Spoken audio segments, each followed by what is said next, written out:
So the other day I was coming through here on the Long Island Expressway, and I noticed all these cars on the right side of the road from the storm from Ida.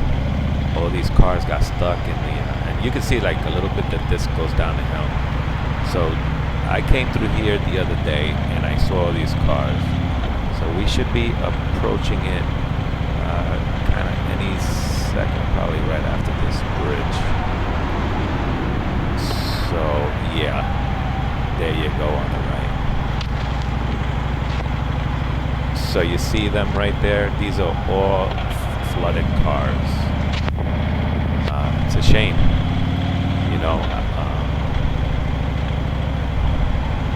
So what I don't understand is why did these drivers not heed the warnings for this storm?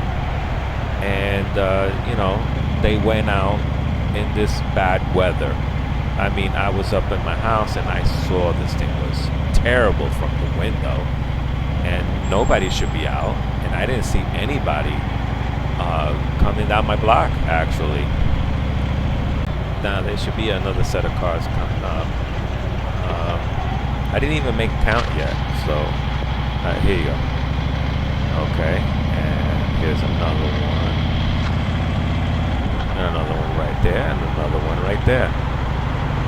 So I don't understand why these cars have to be here. Oh, here's another one, and another one.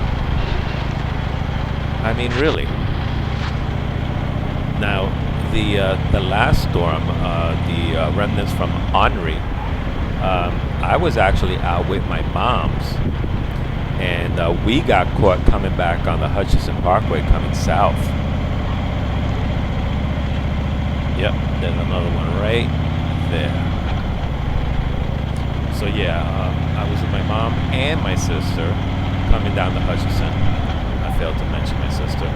I took them out for the day, and on the way back in the evening, we got caught on that Hutchinson Parkway, and the rain was coming down so hard that it looked like I was looking into a fishing tank from out the car window. I mean, it was unbelievable. So the question is, why were these people out in the first place?